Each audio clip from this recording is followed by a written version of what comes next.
好，伊朗说你们都说我打完了我的武器，对不对？秀给你看，我的地下隧道排了这么多无人机，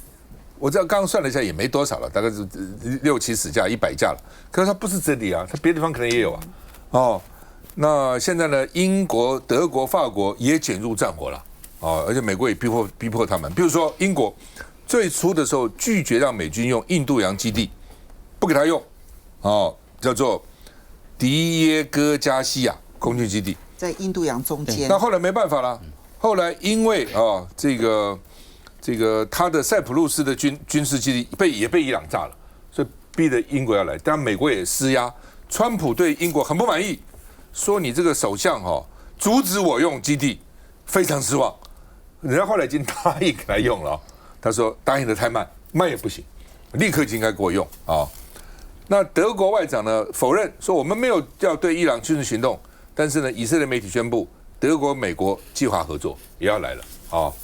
那另外呢，这个现在弹药库到底有多少？现在居然弹药变成成败的关键，美军拼速战速决，希望弹药耗尽以前我把任务完成，这是《华尔街日报》讲的，所以弹药都缺。包括为什么美国还欠我们200亿美金的武器，也是他做不出来。原来说都在乌克兰消耗掉了，那现在这些也不给乌克兰了，那到底哪里消耗掉？所以美国的那个效率太差了那另外呢，法国现在说要扩充它的核武，法国有270颗核弹头，说将来要变成300颗甚至更多，要保护自己，不靠你美国了，而且呢，让欧洲的其他国家。像这个英国啦、德国啦、波兰、荷兰、比利时、希腊、瑞典、丹麦都同意加入它8个欧洲国家一起。这法国有一个核保护伞来保护你们。为什么？因为法国的核一直很进步的。法国的核电，大家欧洲很多国家，像德国绿党什么反对核电，法国的核电大概占它70%以上，所以法国的核电厂早就在用。而且呢，德国这种就是以邻为壑了，自己不用，但是跟法国买核电，因为它欧洲电网是通的。我不用核电了，但是呢，电不够怎么办呢？我们跟法国买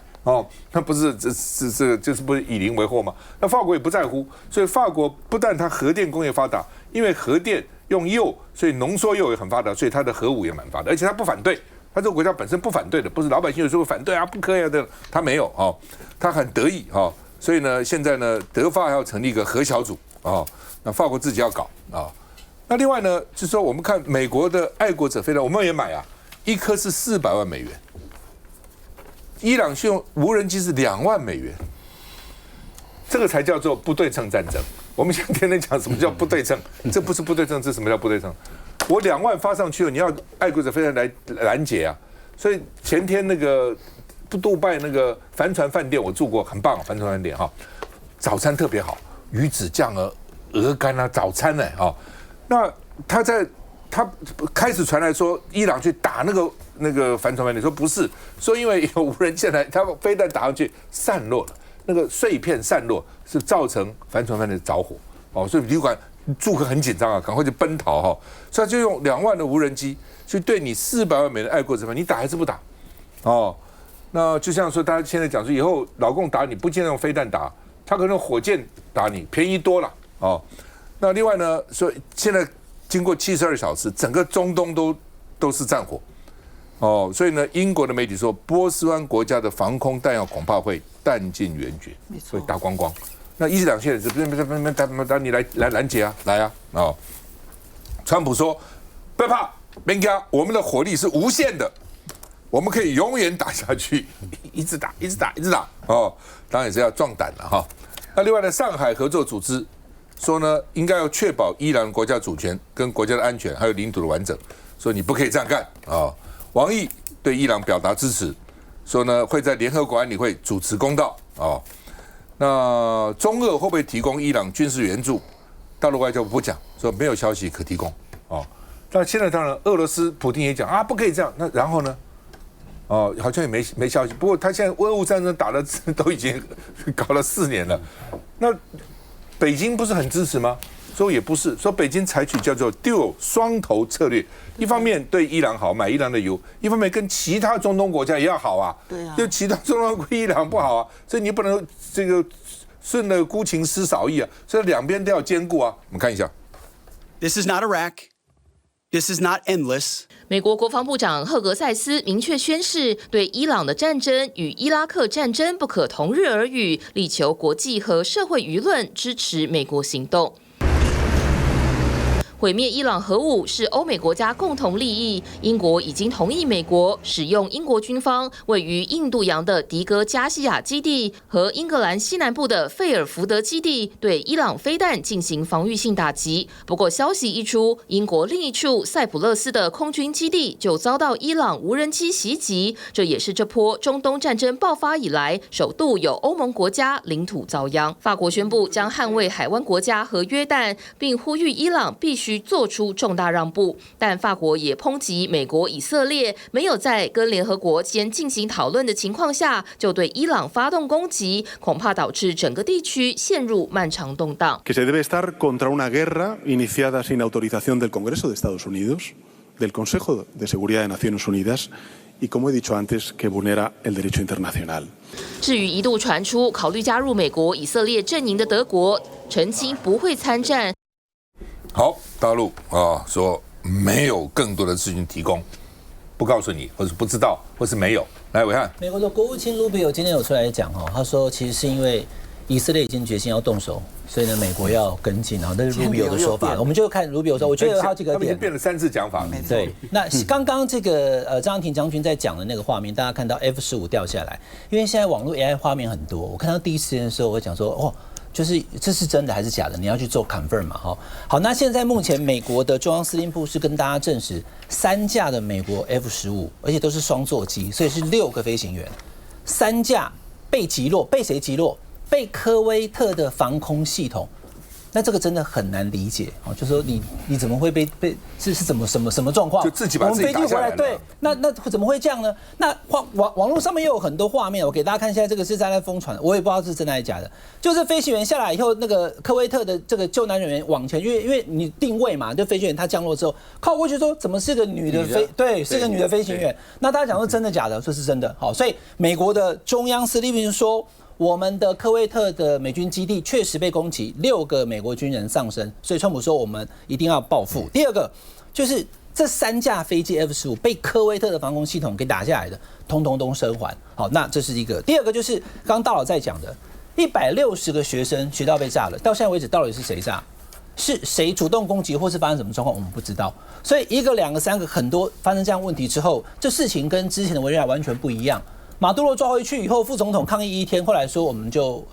一定程度的合作就没事了。可是现在伊朗确实啦，我从这个媒体看到，在街头上是有这个谢谢川普的，但也有讲说川普敌有试看的，所以都有我们要客观看待。第二个就是现在目前中国跟俄罗斯的态度，以后在联合国安理会里面，以及我们台湾受什么影响？刚刚凤琪姐讲的，其实才是整串我最关切的。我们台湾因为天然气发电过50%。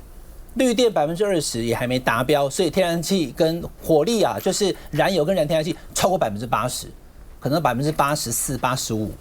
那其中最重要的天然气 LNG 船大概就14天，甚至这个不到14天。33%来自于卡达，就是那个荷姆兹海峡内。那卡达现在目前有2个问题卡达因为也被攻击，所以他说我暂时不再生产 LNG， 我现在停产。第二个，就算有产，大家不过了，你看它整个区域的船，不管货船什么的，昨天有一个挂帛琉国旗的天光号，这个是运油船，也被攻击。那所以现在谁敢去？无人艇。那现在怎么办？那现在我们台湾当然中油今天也有紧急跟大家讲说，我们会立刻去调货、备货、存货啦。那我们跟美国是签约了啦，就25年长约，可是能不能够满足我们台湾？因为还是那句话，以前常常在讲因为我们4面都环海，而且是靠着 LNG 船，现在来全部都在西岸，东岸也没办法，接收站就在西岸嘛，连桃园的第3接收站都还没有好。那如果我们的天然气没有办法跟上我们原本使用的预期的话，台湾会不会有停电的问题，或者是限电缺电的问题？这一点其实对你我来讲是更直接的问题。今天经济部长回答，等等我们会讨论。来，秉佑。第一个就是说，在刚刚讨论的所有问题里面，我觉得有一个要先讲，就是事实上是在第一时间，美国跟以色列他们发动的2个个别叫做咆哮雄狮跟这个史诗怒火的行动里面，已经可以确认就是伊朗的防空体系基本上已经是毁灭了哈，所以在这个里面，刚刚虽然大家都说F-15不太可能被友军被这个误击啊哈，但我觉得里面要考虑到一个点，就是这个行动是美国跟以色列而已，在这个阶段，其实中东的国家通通没有加入。也就是，其实他们一样也担心一样的问题，就是说，大家都会说，里面很成功，很多是因为以色列摩萨德对整个伊朗的渗透是成功的。同样的，美国跟以色列，他们其实对于刚刚凤英姐有提供一张图嘛，逊尼派跟什叶派到底谁是能够合作对象？事实上是这两个坦白讲，就是种族不同的盟友，他们也不太相信这些中东的这些国家到底能不能支持在这个行动里面的这些方方面面。所以我认为这个误击的可能性是的确是很高，而且就我过去看这些所谓的我们在战史上或相关的记录，其实美国一般来说都还蛮老实的。虽然在战争期间它会有一些误导情况，但通常它都会很开诚布公的去提供这些讯息的原因，也是因为不见得是说因为我受伤损失以后就会影响我的士气，反而是他反而会利用这些东西去引领是不是有更多的这种情绪，让他的国民啊或他的军队来加强他的投入就我觉得这个还是可以值得观察一下。那当然最后一个点，我觉得还是一样，回到台湾这部分要最关心的点就是说我们的油价的部分，因为很多经济学家他们在看待这个里面的时候，是整个油价包含整个波斯湾地区的供油的这个情况会有很大的洗盘的情形。那当然还有一样，因为美国川普上台之后，他一直在强调他自己的这个石油的出口，我们签的约是6月，那6月其实到现在距离3个月，能不能加速这个情况？我觉得其实这对整个我们过去在学习所谓的地缘战略的时候，波斯湾对整个东亚地区的供油的情况都是一个说法而已，我们没有承受过真正这种压力。但是这一次发生之后，刚刚也提到，其实不止台湾，甚至南韩的比我们还高。那日本的情况也跟台湾非常非常接近一样，大家都承受这个压力的时候，我想这个不会是单一台湾要去面临的问题。但是在后面处理这个的机制的时候，台湾是不是能够加入到，譬如说整个东亚的这些国家的这些机制去跟他们要求，或者说一起去议价？我觉得这个是一个值得观察的部分。不要说只有我们是单纯用自己的角度来看待的话，我觉得那个对台湾来讲会非常的吃力。就是说，这个科威特3架飞机把美军打下来飞行员还好都没死，都生还了，这非常重要。以前最早在大陆抗战的时候，飞行员是宁愿自己死要保护飞机啊。后来台湾早期也是这样，那台湾现在也是跳伞了，不过跳伞都是尽量拖到他救不了才跳或者离开那个人比较稠密的地方那美军显然看一开始就跳了，因为人命比较重要，老美的生命更重要我很难想象的，譬如举例来讲说，有一天老共要打我们，飞机来了。然后美国来保护我们，让我们防空系统打落3架美军飞机，你可以想象这个状况吗？很难想象。但是台湾反而容易想象，因为我们没有联合演习过。到时候如果真的来，一定会演习的啦。如果说有那个状况，那今天解放军又发生了，说这个战争叫暗战，无声，没有声音的所以每个人他现在也担心了，每个人都要提高防渗透。当然，他现在觉得说，美国要斩首，一定像老沈讲的，间谍很厉害，做很久的功夫在哪里开会，一天要开3次会，都给你掌握住了。甚至里面还有被策反的，旁边各种间谍、各种哨都很多台湾间谍也很多不多吗？你们在立法院审查每年国安局的那个什么预算调查局的预算都有那个县民的预算。我那个时候我说怎么这么多县民预算？我曾经建议叫国安局来报告，哇，那个书记长喊起不能报告，不能报告，不能报告呢，我还叫他们来报告，不让报告天马行空乱讲一通。很多县民的预算很多这种不要说，那是我们布的我们的行政会布的老美布的绝对不会少啦，他怎么会少呢？好不好？新华社发一个影片，就在网络上已经超过100万人在看了，说呢，川普才宣布我们要成立一个和平委员会，记得吗？他说要成立一个和平委员会，你们来参加成立和平委员会，突然变成厌恶和平他说呢，原来叫做这个希望和平，叫 Board of Peace， 突然变成 Bored of Peace，Bored 就是厌烦了feel bored 所以呢，刚好利用这个英文的谐音呢，然后引起大家很大的这个争议跟讨论。现在回来。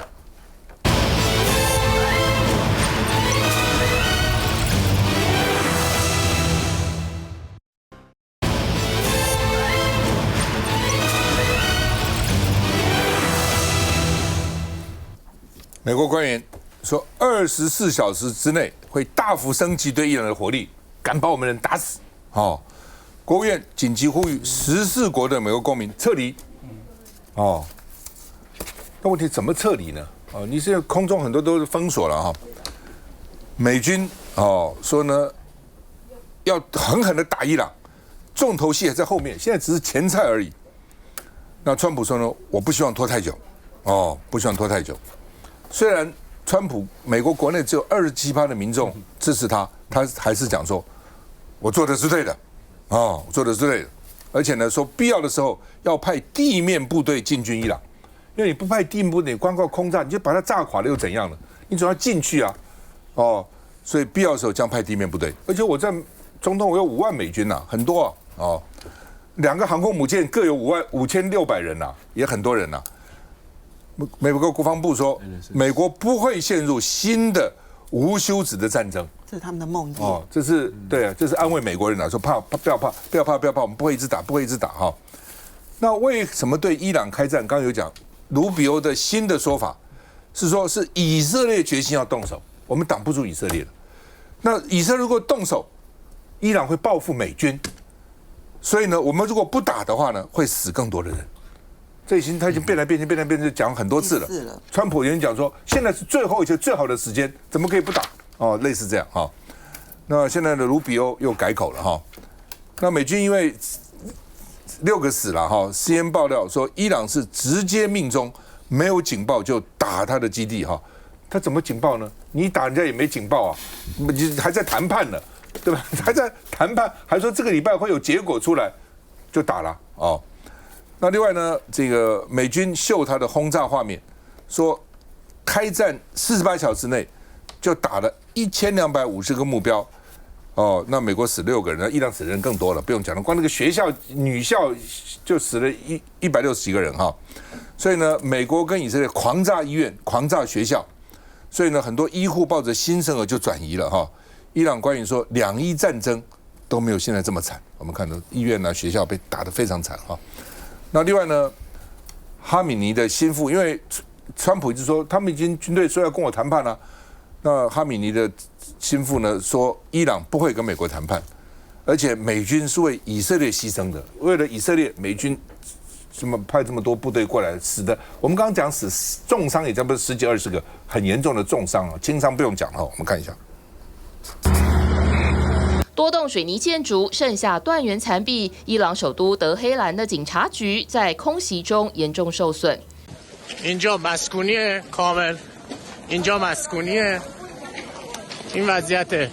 美国和以色列的飞弹疑似是瞄准国家频道的电视塔，结果炮弹不长眼，周边的公寓民宅、医院也被摧毁，造成大量伤亡。美国、以色列对伊朗的军事打击行动至今超过60个小时，直到3号凌晨，德黑兰又再度遭到空袭，街头一片残破景象。以色列宣称已动员约11万名预备役人员，使用2500枚炮弹摧毁伊朗约600个目标，包括伊朗情报部门位于德黑兰的总部，海军舰艇、指挥管制设施接连被摧毁，但美军也有伤亡。6 service members killed in action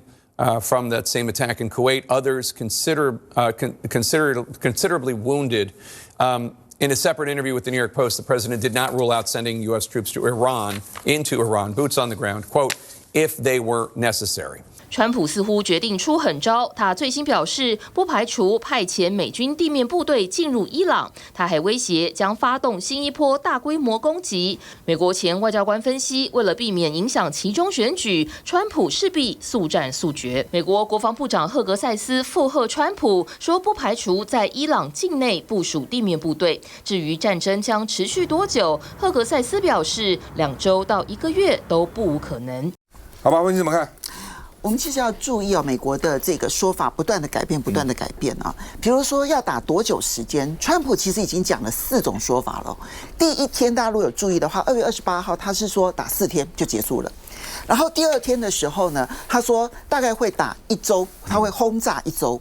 第3天他说可能要4周，但是我们可能会不到4周就解决它。现在说4到5周。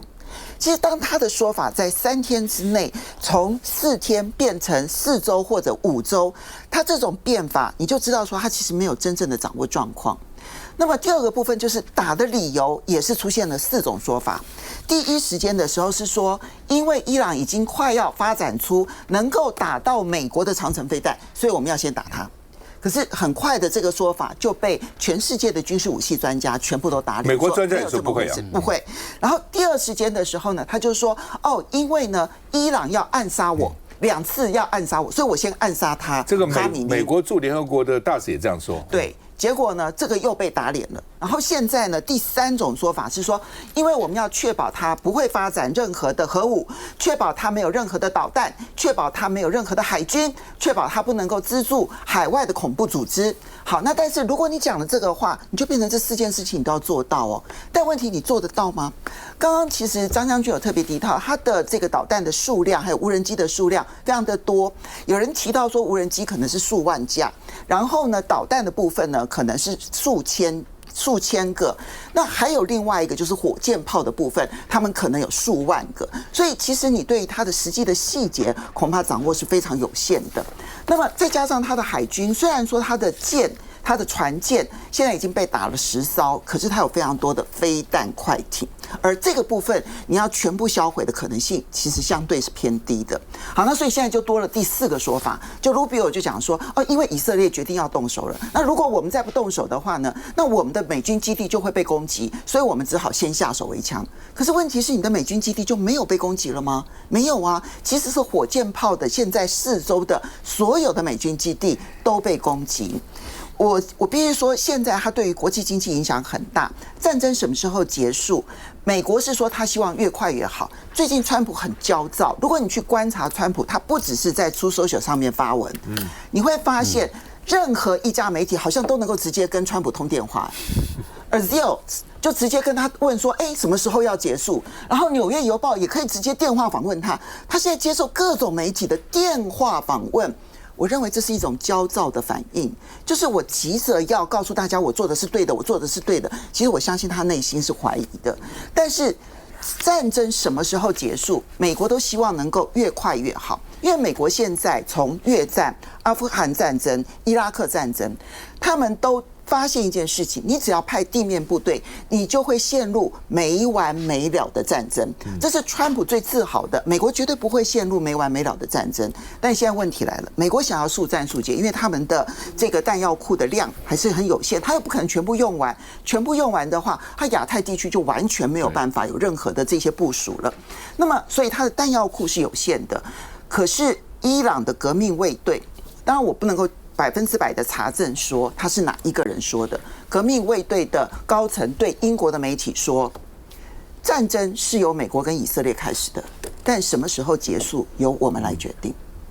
这个对于我们全世界的冲击，我觉得才刚刚开始而已。还是那个观察点，如果伊朗内部现在呈现出来的是有秩序的回击，那么这个战争就会拖很久。将军，我认为美国的风险是以它的弹药量来决定，因为美国经过这乌克兰战争呢，已经打了第5年了，很多的武器装备弹药都是美国的部署。乌克兰能够单挑俄罗斯，就是因为美国的弹药通通给他，大量给他。那现在还在继续消耗当中啊，所以美国的库存量是有限的。第二个还不要忘了，在以哈冲突的时候，以色列跟巴勒斯坦的哈马斯冲突的时候啊，美国调拨了很多给以色列。那不要忘，美国自己还用了很大的一部分去轰炸这个也门的胡塞组织，这是由美国去轰炸的，所以美国用的非常的多。那美国的这些在第一波对伊朗所使用的都是远距遥攻武器，这个安全，因为我不用凌空轰炸，这个用完了我就要用传统武器了，这个时候飞机就要进入伊朗了，风险就大了，因为你这是由远距轰炸变成凌空轰炸，那凌空轰炸，伊朗它还是有残存的防空设施啊，防空火力啊，这个时候就可以在伊朗的本土打下美国的战斗机或者是轰炸机。它从迪亚哥加西亚起飞也好，或从中东的驻地也好，甚至从以色列起飞也好，都要去凌空轰炸了，那就暴露出来了。所以风险在后面，当远距遥攻武器降低的时候，风险就增加了。那美国怎么样去？所以越快是越好。那我们现在看，就是那这个伊朗用见证者136的这无人机啊，去消耗这个美国的爱国者飞弹，为什么？你还能非用爱国者飞弹打不可能？你有近程的防空飞弹，但是你要愿意它一直飞到近程，再拿近程去打嘛？一定在第一阶段能够拦截先打，不能到进程的再打第二波，不可能说我这个时候爱国者很贵，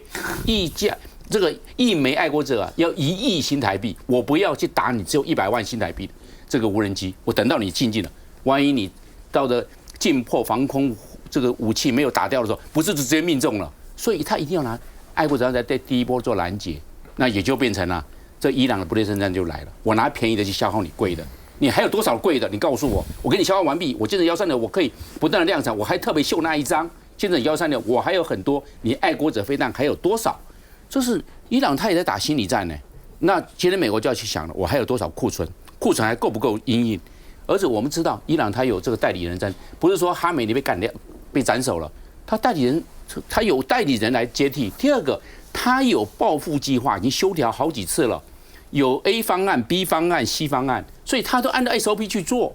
所以伊朗在这一方面，我认为到目前为止，我可以看得出来，伊朗的指挥体系还没有混乱。这个是换句话说，指挥体系没有混乱，换句话说，伊朗的报复的能力还是存在的。那这个反而就是美军的最大威胁。像爱国者飞弹做1枚要多少时间啊？美国不是很多兵工厂吗？但是到底要花多少时间？为什么一直来不及？因为消耗的太快了，你1年只能够做出200-300枚，那200-300枚，但问题是你每次消耗到20-30枚啊，那它可以从其他地方国家，比如说从日本调拨过去，但是问题是你调拨过去一下用光了，消耗太快，因为无人机可以大量的用，但是你问题是你的弹药的补充是慢了，你1年就300枚，你还你要这量来24小时加班嘛，而且有的东西不是说有现成的我们叫做零附件，你还要找那个最短板的零附件是决定你的生产量。那其他的够是够，但是你的关键零组件不到位啊，所以大概每1年300枚差不多了。不，主要是因为过去也没有什么大规模的战争，没有用到这么多了，所以一般的兵工厂也不可能一直给你做这个摆那个地方嘛，摆那个地方久了也烂了，那怎么办呢？所以一定需要的时候，觉得每年大概我需要200、300演习用等等就用了，然后突然需要的时候来不及了，需要再回来。